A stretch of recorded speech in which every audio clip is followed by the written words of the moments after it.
Welcome to the Bold Book of the Day with Dr. Denise Nicholson, a show that is a central hub and safe space for authors to share their stories.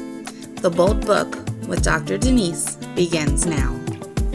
Welcome to the Bold Book of the Day podcast. This podcast is for anyone looking for inspiration. I am so happy and proud of our next guest because she has been more than just an incubator. She started in the Bold community and went so fast with completing her manuscript and just has been more than an author in the group. She has been an educator. She has been an inspiration. She has been a motivation. She is just one of those people that when she walks in the room, you sit right up because she comes in with such inspiration, such knowledge, such experience, and she's willing to share. So I am absolutely so happy and proud to introduce Liz M. Lopez to you guys. Welcome, Liz. Thank you so much, Dr. Denise Nicholson, for having me here today. It's been such a privilege to be a part of the Bold Authors family, Bold Publishing family, and I'm looking forward to a wonderful conversation today. Well, Liz, let's start in the beginning because your book, Permission to Dominate Your Success, it sounds like competition. You know, when you hear dominate, it sounds like competition. Where did you come up with that phrase and why? So this book was initially conceived back in 2019. And at the time, I was doing a lot of coaching, joint coaching with my best friend, Tracy Thompson.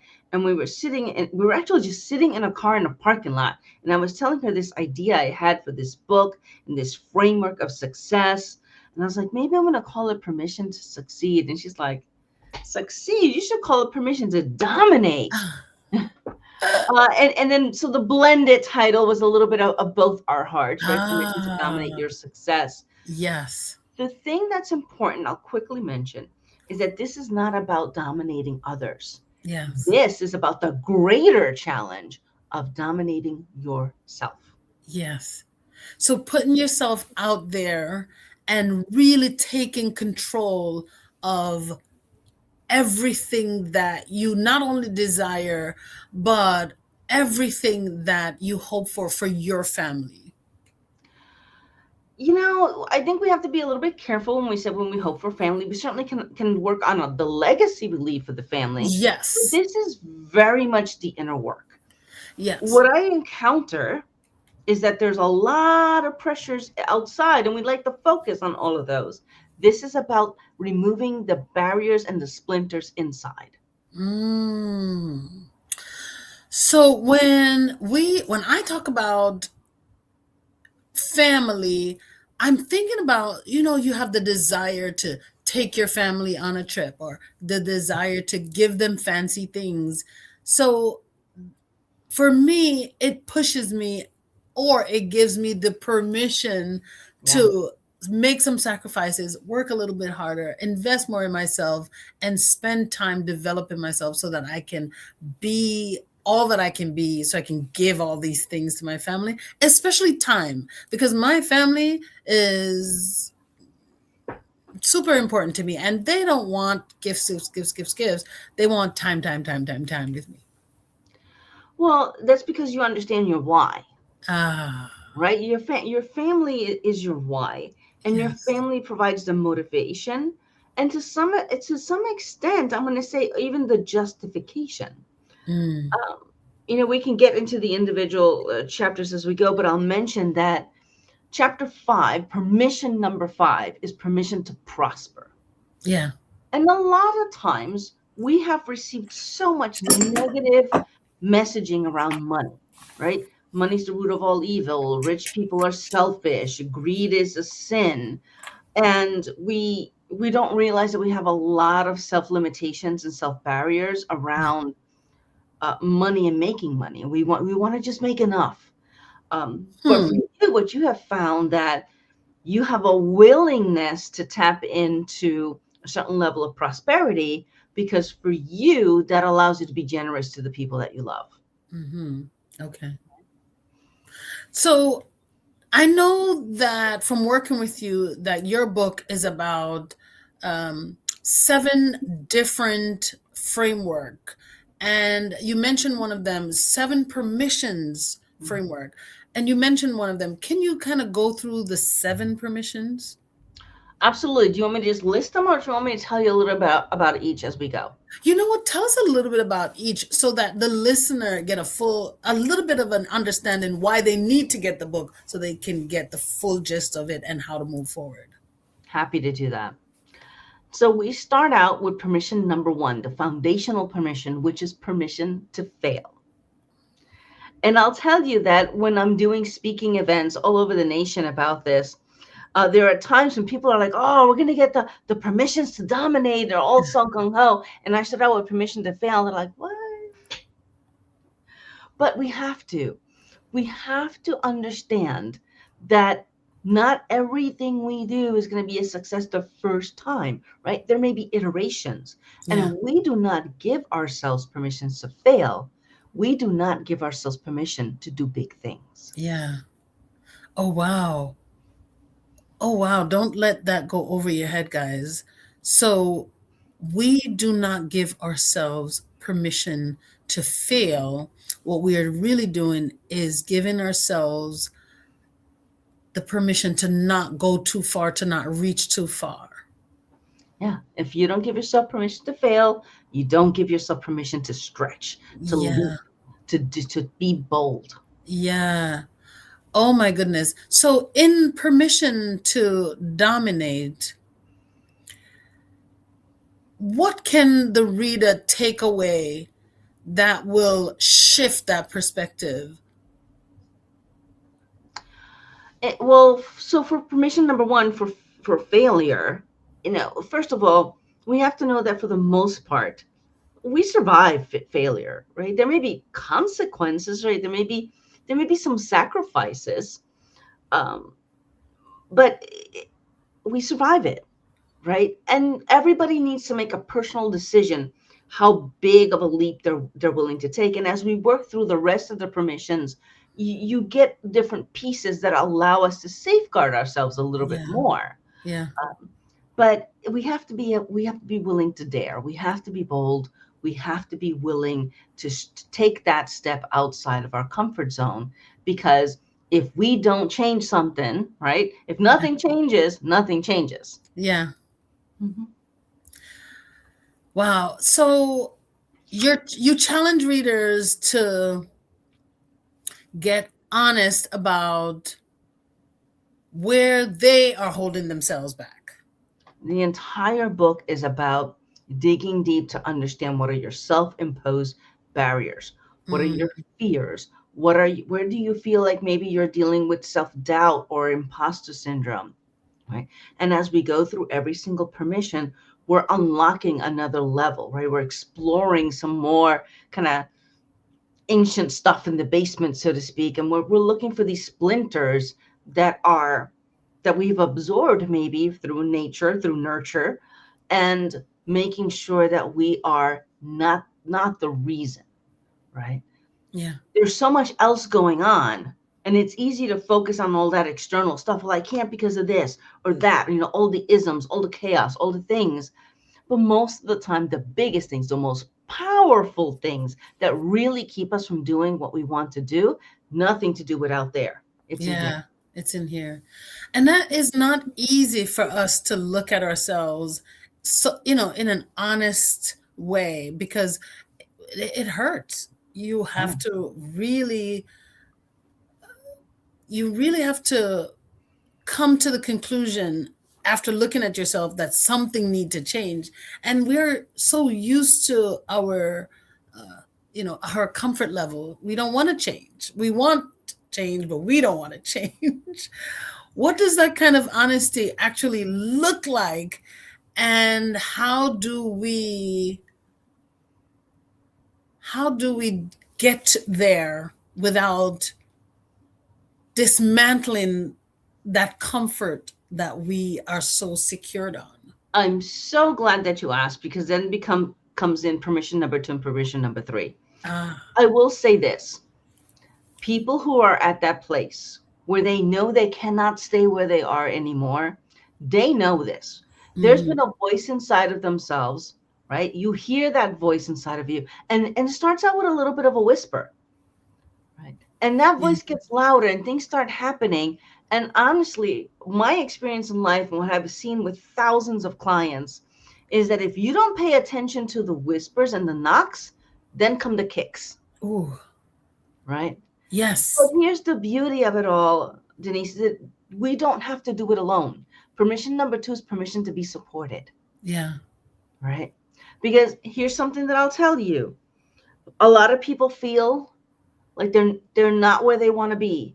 They're I'm failing as a mom, I'm failing at work, I'm failing there's a lot of feeling of I'm just not enough.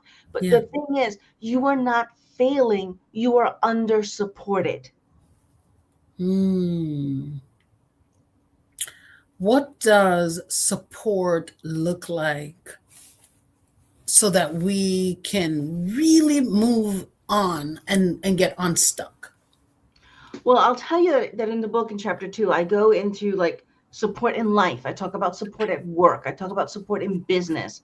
And I Yeah. even just came back from Minneapolis where I did a whole big workshop on 7 different levels of support within your business. Hmm. So we can get really deep here, but I'll On tell support. There's a you, whole chapter on it. there's a whole chapter. But I will tell you that the most important thing is A, you have to be willing to ask for support. And Hmm. 2, you have to be really intentional, peaceful, and tactful, right? It's a dignified ask. Because a lot of people will come into this and their initial resistance, like, well, they should know what I need, or I've asked before and it never works. Or they come to the ask out of resentment. Yeah. All right. So a lot of times we self-sabotage because of Mm. when and how we ask. Wow. Let's talk about self sabotage because that's something that comes up a lot. And I like to face it because we are not sure immediately that we're self-sabotaging, because self-sabotage, it masks itself, and it may look like, oh, I'm not ready for something. You may tell yourself, I'm not good enough for something, when you are really just taking away that opportunity. What does that look like? In life, it's always asking the same person that you already know does not have the capacity to give that, Mm, right? Or, I'll give you a real life example. I am a morning person. I wake up with the crack of dawn and I am ready to conquer the world. I have yes. all the energy, all the clarity. I am good to go. Yes. My wife is a night person, right? Hmm. So when she gets up and 30 seconds after she cracks an eye open, I'm like, well, I need this and I need that and I need this and I need that. Like, that does not work. First of all, she's not even going to remember. It doesn't register. The brain is not working yet. It's not there yet, right? So yeah, I may have been up for 2 hours, like waiting and waiting and waiting, but that doesn't mean that's the right time to ask. Yes. All right. And it also may be that she's not the right person to ask. We put a Yes. lot of pressure sometimes on our spouses, on our best friends, our parents, and we need to be able to kind of look out to a broader perspective of people. And that, of course, includes coming out of our comfort zone. We may need to be networking. We may need a different circle of friends. We may Yeah. need to expand our centers of influence within the workplace. So self sabotage can look like asking for something from someone that you already know cannot give you, don't have the capacity to give you such thing. Right. Or to ask them in a way where you're bringing a lot of expectation or maybe a little undertone of resentment into that conversation. You're not asking from a clean place, right? This is Hmm. not a trusting, dignified conversation, right? And we also have to be willing to accept a no. Hmm. You also talk about playing small. Yeah, I know you Mhm. talk about that in your book a lot. What does playing small look like compared to self-sabotaging? Well, I'm gonna steer this into the next chapter, which is baby steps, permission to Yeah. take baby steps, because I do want to make sure people understand that there's a difference between playing small Yeah. and engaging in self-sabotage by just being surrounding yourself with comfort and fear Mm-hmm. versus doing things at a pace that feels bite-sized enough for you, right? Because I also think that the hustle culture can be a form of self-sabotage, right? You Like had to go there. I'm I mean, this is a right? great I'm gonna stay conversation up to already. 1, 2 o'clock in the morning. I'm gonna do it. Well, that eventually comes to a crash. That is not Yes. sustainable. It's not healthy. And for example, for someone like you who wants to have time for family, that hustle kind of model of operating will definitely interfere with relationships. It interferes with your relationship with you, with your relationship with your health, and then it interferes with your relationship with the people around you. Yeah. There are some people that are really good in go mode, and as long as they are managing their health and their relationships and their time well, then go. But I know that there are other people that just need to step into this slower, Yeah. and it's important for me for them to know that as long as you're moving, you're grooving. Who is your book for? Because I'm hearing some things that resonates with me right now. For example, the hustle culture. And as much as I love spending time with my family, I also feel like I need to go, go, go, go, go. And I know it's wrong, but yet I consistently find myself in that hustle. And I know I need to fall back. So I know that this book is for me. Who else is this book for? Because we've touched on hustle culture, we've touched on self sabotage, and we've also touched on playing small. Who is this book for? There, I'm going to give you the center point, and of course there are people beyond that that can resonate to this. And Yes. my experience came from working with a lot of leaders in the corporate world, a lot of business owners, so it certainly speaks to them. But I will tell you that a lot of these permissions that I created because I worked with women, Mm. and women have a tendency to build their dreams in the dark.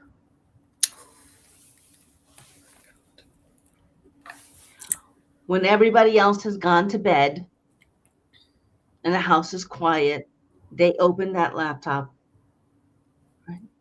And then in the morning, before everybody gets up, they'll do the same thing, go to that kitchen table, get their coffee, their tea, and before the world needs them, they're on their computer, they're on their devices, right? And the only light usually is just the glow of that device before everybody else comes into their space. So for me, I remember when I was writing my book, I was building my dream in the dark. And it's nothing wrong with building your dream in the dark. But Wow. that is a powerful thing and a powerful line because as I think of that, I also think of how we build our dream in the dark and don't get input, don't get the help we need, don't get the support we need, don't align ourselves with an accountability partner or a supportive group.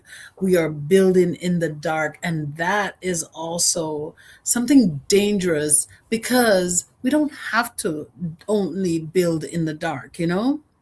No, we don't. Wow. And a lot of times, what I have found in my 19 years now of doing this work is that women often don't tell their families or their people closest to them what they're doing, Yeah. right? So, for example, an ask that could have mitigated some of that would just say to teenage children, hey, look, you've been wanting to try some of those YouTube videos on cooking, so twice a week, Let's get, let's test this for a couple weeks, and I'm gonna let you drive solo, and you're gonna be in charge of family dinners for a couple weeks, so I can have an extra hour to work on what I'm doing, right? To Yeah. have a family meeting and explain to them, look, I'm going back to school now, and that we're gonna share these responsibilities in a different way Yeah. because I need time to work on me. And where I think that this is really important, because when we don't do this, Yeah. right, when we don't involve others and ask for their support, we're teaching our sons and daughters that whatever women do, they do secondary to taking care of everybody else. Mm. And the cycle never breaks. And because they're learning from watching us that that's how Mhm. it's done Yeah. without the support. Like we said before, you were saying, you know, we do it without support, without proper support. So it all comes back to um, the behaviors that we exhibit in our home. And do you think that was taught to us? We learned it somehow? I'm absolutely sure we did, right? Whether that we intentionally learned it or we learned it through Hmm. observation. I remember one time hearing a young man talking about his mom. And look, he was being loving and he was proud of his mom. But what he said really struck me, because he was talking about how his mom got her degree and she did all the things she needed to do. But like, he never saw that, right? Like, his clothes were always washed and his meals were always there and she always Oh, showed up at the school, right? He's like, I don't know when she did it, man, but she was always a mom first. ooh, ooh. And I remember when I was in school, I couldn't keep it together. I Yeah. had to get help because I couldn't. There would be times when I just didn't do laundry because a test was coming up, and that was, you know, most important. It was time sensitive, so I was like, "Oh, that's not getting done. This is what's getting done." Yeah. Oh my goodness! And his mother did all of that, and it taught him And taught him. that Now his he's wife gonna should have be able that to do all of expectation. that His wife, he's gonna and have then some. should he have a wife, he's gonna have an expectation of his wife doing that. He's gonna have expectation of his daughter doing that. Yes, Right? And it yes, didn't need to be that way. It's yeah, wonderful that this mom was able to do all these things, but they yeah. could have had a different conversation and a different partnership, because I'm pretty darn sure that she was She was exhausted that whole struggling. She time. was exhausted. Yeah, yeah. Oh, Liz, this is a conversation that we have to continue. And that's why you guys, it's so important to level up. You have to be in a group of people that are reading and that are giving you the expectation that you need to read more. This is a book that I highly recommend. First of all, I'm getting I think I'm going to be gifting this book to the women in my family for the next vacations that we're going on. When I'm traveling, I like to read. And so I think this is one of the books that I'm going to be reading when I go on my vacation. But I'm also going to be giving it for birthdays and for holidays because you're speaking directly to women. And I will say that I have wonderful men who come in who Yeah, read this and absolutely resonate to it, right? yeah, It's the women are a focus, but it's not an exclusion. yeah. Certainly everyone, whatever gender identification they have, can see themselves in these patterns of self-sabotage, self-doubt. But I definitely think that a lot of women will resonate to the stories, to the examples, and to the challenges of trying to be, everything that is expected of a woman in this world, while also trying to give birth to their own dreams. Mm. You know, you weave a lot of real life stories throughout the book. Is there one particular story, yours or someone else, that you knew absolutely had to be in this book because of the lesson that you expect the reader to get from it? Ooh. Um, yes, there are some. The biggest one I think happens later in chapter 6. So I'm gonna hold off on that answering that, because I want us to kind of go in order on this. Okay, I will take us talk a there. little bit about chapter 4, Yeah. because chapter 4 is permission to feel confident as you are right here, right now, today. And I'll talk a little bit about the birth of the book and the spark that happened that led to these permissions even coming to me, right? Yeah. That cosmic download of this framework. It happened because a circumstance really pissed me off. It made me angry. Not at someone, but for a group of people. I was working with these wonderful women executives, and one of them was most senior level of technology that could be achieved in a company. And it was time for her to kind of look for her next opportunity. We were planning that, building her brand, really kind of capturing her achievements. And one of them was that she had implemented a technology platform that enabled her organization to bring in millions of dollars of new revenue. But she didn't want it on her resume. I'm this is everything that IT is supposed to be, right? IT is not just running the machines. IT is enabling new products and new revenue streams. Like, why are we hiding this? She told me, well, because I'm IT and that's revenue. And I was told to stay in my lane.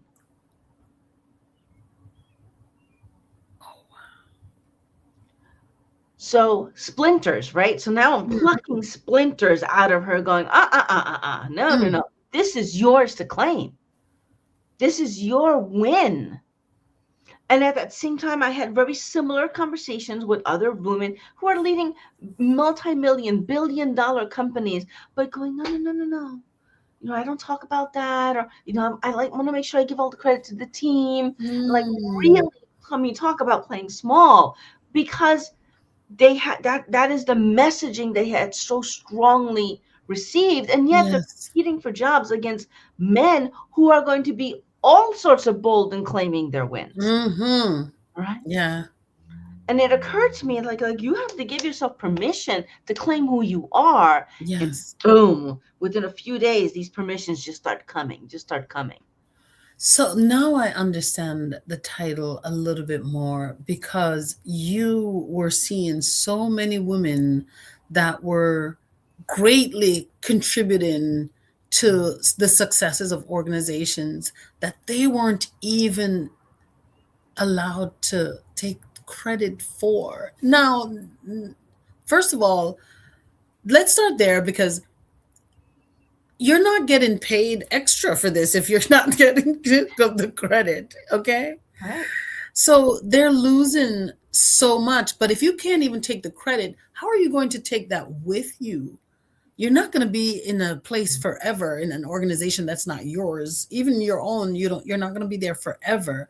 So how do you now leverage your gifts and talents for when you're ready to move on, if you can't even take the credit?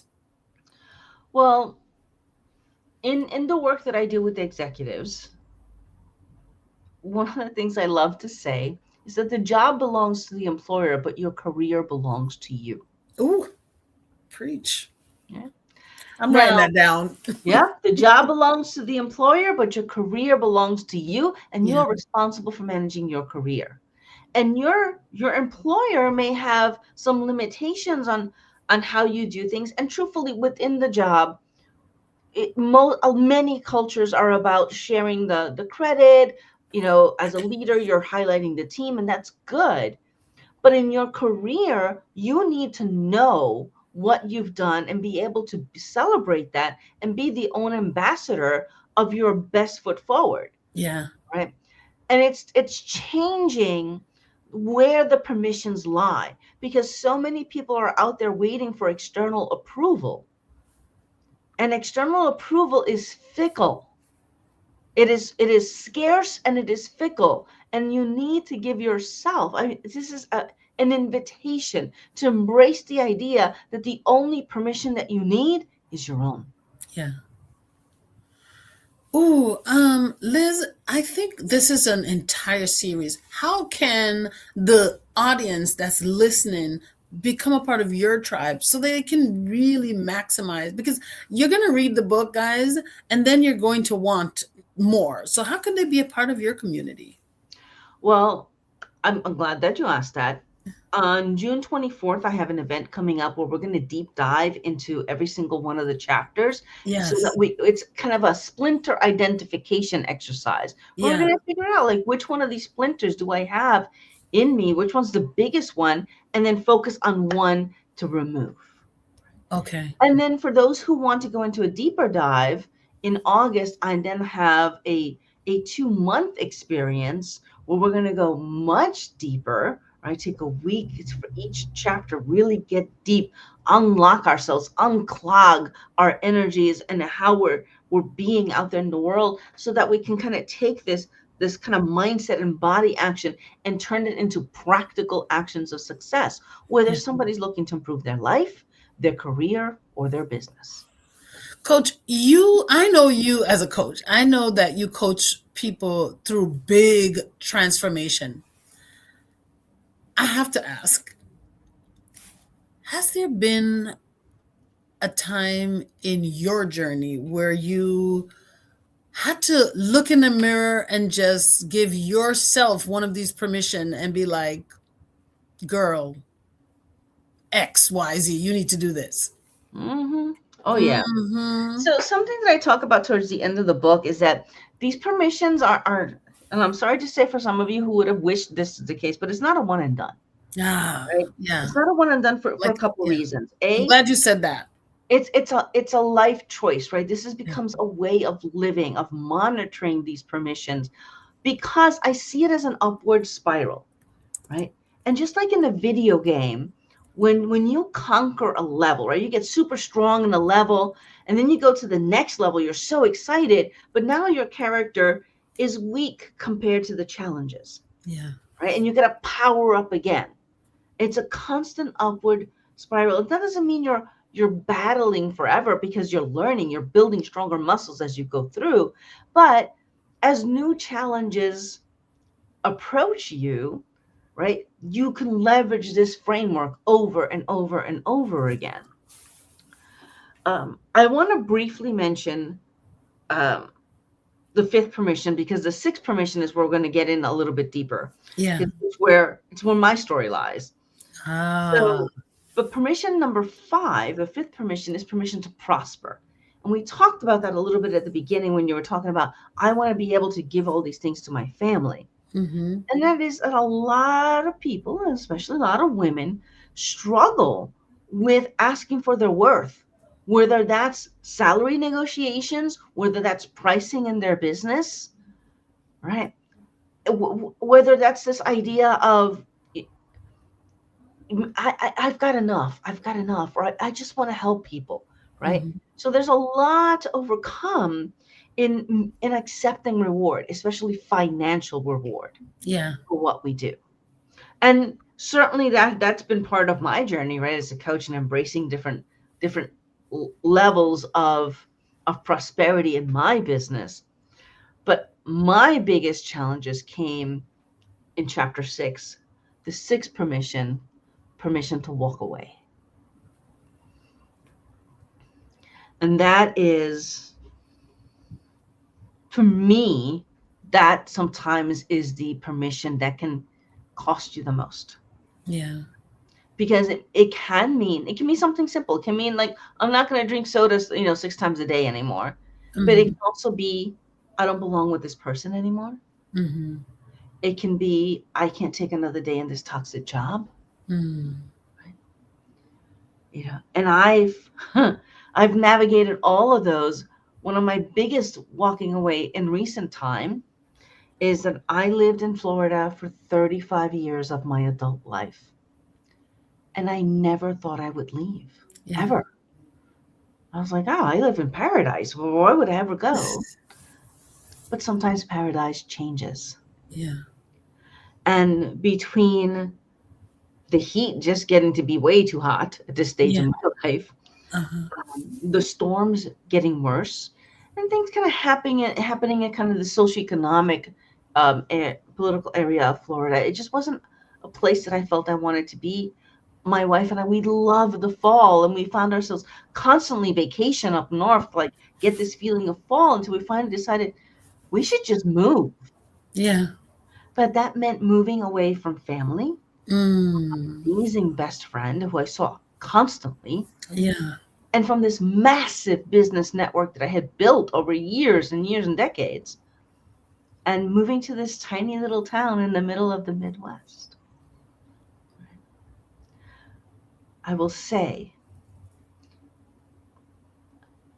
it's been, first of all, a wonderful and incredibly welcoming experience in our new little town. Yeah. Matter of fact, 2 days from our time of recording on May 13th, this town is throwing me a book launch party. Yes. And I just got here, so incredibly welcoming. But there's also cosmic confirmation in that the house that we lived in, that I was so concerned about, it's like we have water on two sides. These storms are getting worse. Like, I think we need to go. 18 months later, that house was so severely flooded that it's still unlivable. Oh, wow. Talking about divine synchronicity. Yeah. And I feel awful for my, all the neighbors that we left behind. I mean, they've gone through some stuff. It's been really rough. Um, but Wow, for that's us, divine intervention. But you are so in tuned, and you don't realize it either. At the time, you don't realize that you're in tuned. You're just like, these things are not working out, and I have a pull towards a different kind of life and where I live. And so we're going. And then to find this out, it's like, girl, you were getting a download, you were getting signs. hmm Wow. and we have to be willing to accept those, right? Like I said, Yeah. right. Think about what I talked about in terms of, you get the whispers, the voices in the back of your head, the thoughts Yes. in the middle of the night, the Yes. knocks on the door, right? Had I not listened, the kick in the pants would have been my entire house You full of stuff, lost everything. everything, lost everything, Yeah. right? Doesn't that make So, you so emotional to know that yes. you are, one, so connected, and two, so obedient? It is emotional, but it's Mhm. also constant discipline. Yeah. Right? It's a constant listening. It's a constant staying in tuned, because complacency is Mhm. a very sexy distraction. Yeah. What's your story? I want to know, what is the story of the little girl, the little Liz or Elizabeth, it may be. But Actually, what is Lizette. Oh, Lizette, tell us the story of little Lizette. How did you get so disciplined? How did you get so in tune? How did you get so aligned spiritually where you can have these downloads, have these 7 permission downloads, and turn out to be this huge, guys? You have no idea the incredible coach, encouraging person that this woman is. So, how did you get there? So I will say that I have an incredibly very loving family. But look, we're Puerto Ricans and it's loud and it's chaotic. And I found that I was a kid that liked to be a little quieter, right? I like to read. I was social, but I also enjoyed my time away. I would climb up to the roof of the house and just kind of sit in silence, sit by the mango tree. I would read a lot. I read a lot of books. And I was always like, I was a kid reading like self-help type books, right? Not because I felt like I needed, because they were around and Yeah. I was so curious. I had a lot of curiosity in me. But I also found that I got incredible reward from listening to others and just giving them perspective. And even as a young kid, I was really good at this.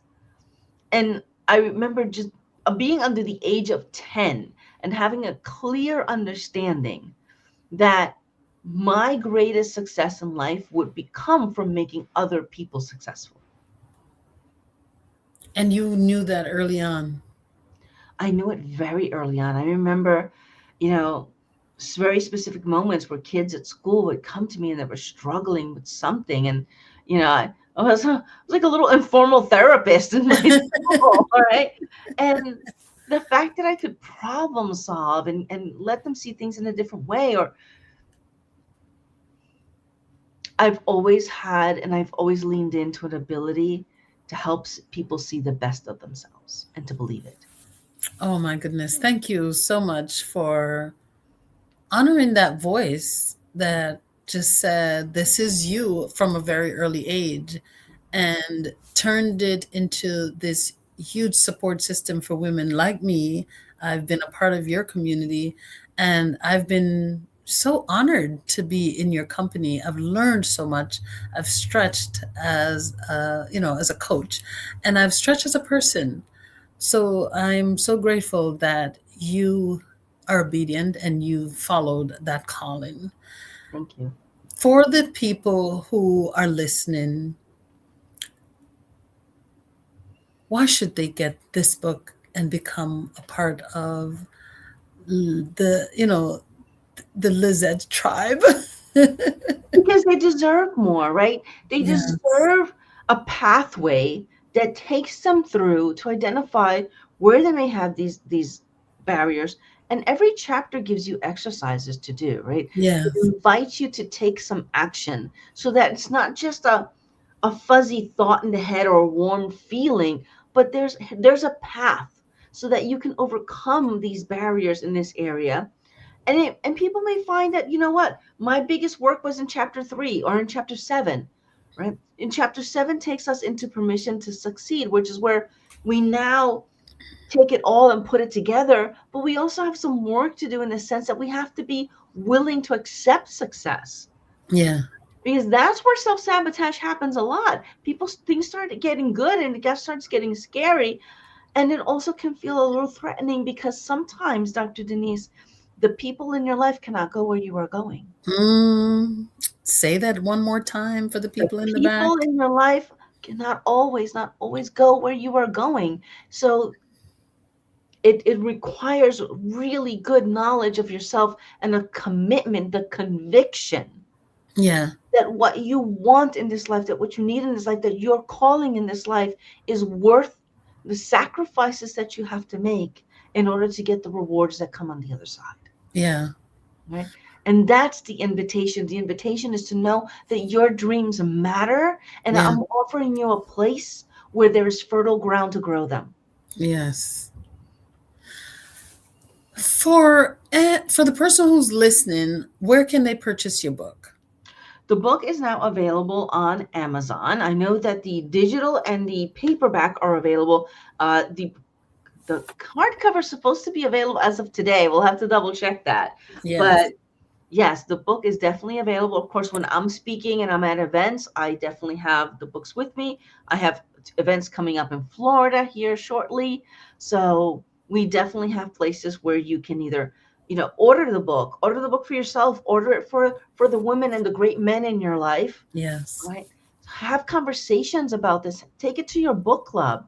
Right? Yes. Create a movement around this so that you're not doing this just by yourself, right? So that when you're going through this transformation, there are people that are swimming in the same waters with you.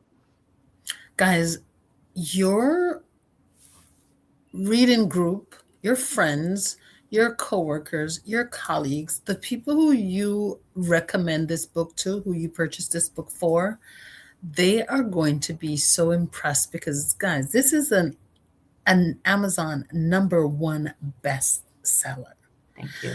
So let me tell you something. It is well researched, well written, and is waiting to transform your life and the people you love. So please go out there and support this author because it's something that is very necessary in our community. As women, you know, the rate of unemployment is rising. This is your permission to be in total financial control. This is your permission to start standing up for yourself. And I can tell you for a fact that once you join this community, you will get 100 times more than you bargained for when you purchase this book. I can tell you because I've been a part of Liz's coaching community. She's coached me, and I have exponentially increased because of my experience with Liz. So please go out there and support Liz and get this book.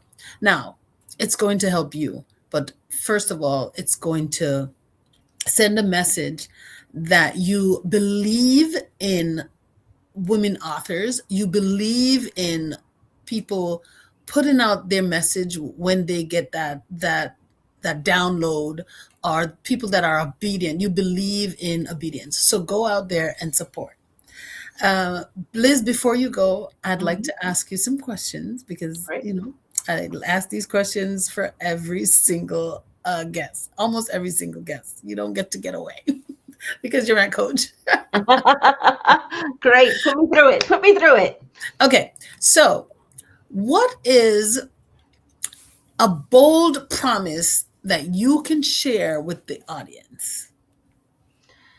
The experience of reading this book will allow Mhm. you to regain control, right? If you're feeling Mm, like things are spinning out a little bit, that just things are just happening to you instead of through you, yeah. this is an opportunity to to to kind of slow down the world, to really break it down, and to start amplifying your own power, so that you're not just being carried by the current, you're actually just driving your own race car to the path that you want to take, whatever success means to you. And it doesn't need to look like what it looks for anybody else. Regain Okay. your control. Okay. I get it. What's a bold statement that may cause a paradigm shift? I do a lot of talks around permission number two, Hmm. permission to be supported. And something that's really important for people to know is that you are not failing, you are under supported. Lean Mm, into support. you're not failing. We said that earlier. Yes, you're Mhm. not failing. You're under supported. So start to look at your desires and your needs. How can you accomplish? What's the support going to look like for you to accomplish this goal? Do you need to talk to your boss to get some time off? Do you need to talk to your boss to start leaving early and coming in, earlier so that you can go to school or make the changes that you dream about for your life? But what does support look like? Draw it out, write it out. What does support look like for you? Because a lot of times we don't do it because we're not having the conversation with the people who we need to. Right. Like, you want to go to school and it starts at 5 o'clock, but you usually work from 9 to 5. How about going in at 8:30 and leaving at 4:30 so that you can get to your class? Those are the conversations that you Or, should be or thinking even as about. business owners, right? We Yeah. get to a lot of solopreneurs. They tap out because it's just them, but you have to make that bold, that courageous move to then Yes. either add contractors, add a team. Like, expansion comes through expansion. Yes. Ooh, I love it. What's a bold move that you would like to make in the future, Coach Liz? So for this year, a few things that I have going on is I have, the workshops, I have the kind of group sessions. Next year, we're building a whole community, a Okay. year-round community where people can come in and they can sit with this, and they can feel supported, right? Like, Yeah. not do this in a vacuum, and have year-round support in building the life that they really want to have. Yes. Congratulations on your best selling book, Thank you. Permission to Dominate Your Success. You are the perfect author for this book. It's so beautiful. I love the pink. I love that it's strong and dark. I love your cover so much. I can't wait for you to sign my copy and Thank send you. it to Yes, me. I'll be Yes, seeing yes. you in September, and I definitely will be signing your Yes, copy. yes, yes. For those of you who are thinking about getting your message out there, and you may be hesitant because you just don't know where to start, you don't know what to do, come and join our community, the Bold Authors community. And come in, tell us, share with us what it is that you want, what's your message that you want to get out there. We can help you get your book idea out of your head and published so that you can start taking the stages of the world that you've been dreaming of. Send an email to authordnicholson@gmail.com or visit us at boldpublishings.com. Thank you so much, Liz, for joining me today. I am so happy that this finally happened because I've been looking forward to having this conversation with you. I knew it would be impactful to the community. And so I was just anxious about it, making sure it happened. And I'm glad all the things that happened before finally got us to today. Thank you again. Perfect and divine timing. Thank Yes. you so much for having me. I so look forward to hearing from listeners, people that may have listened or may have watched this, and I want to know, like, which permission struck you, right? Like, Oh, yes. where are you, and what's going to be your next baby step so that you can achieve the life that you really want. I certainly want to be a part of that July cohort. Okay, So great. yeah, please tell us one more time, how can they join that cohort? So there will be information going up by the time this is published. It should all be there. So lizmlopez.com. The M is important. lizmlopez.com. Through my website, you can then find all the events, but you also can find me on LinkedIn. And I am extremely active on LinkedIn. Got a little bit of stuff going on Facebook and Instagram as well. But really, my jam is LinkedIn. And if you've been like leaning into that either professional entrepreneurial world, that is the place to be. So I invite you to engage with me there because that's where all the good stuff happens. Liz, this was an incredible conversation. I learned so much. I saw myself in a lot of the things that you said. And so I'm looking forward to reading this book and looking to see what permission resonates more with me. Wonderful. Thank you so much. You're welcome. Please come back again. Bye-bye. Thank you for joining us for the Bold Book of the Day with Dr. Denise Nicholson, a central hub and a safe space for authors to share their stories. Follow Dr. Denise on Facebook and Instagram at Denise Nicholson or go to denisenicholson.com. Remember, no one can share your story better than you.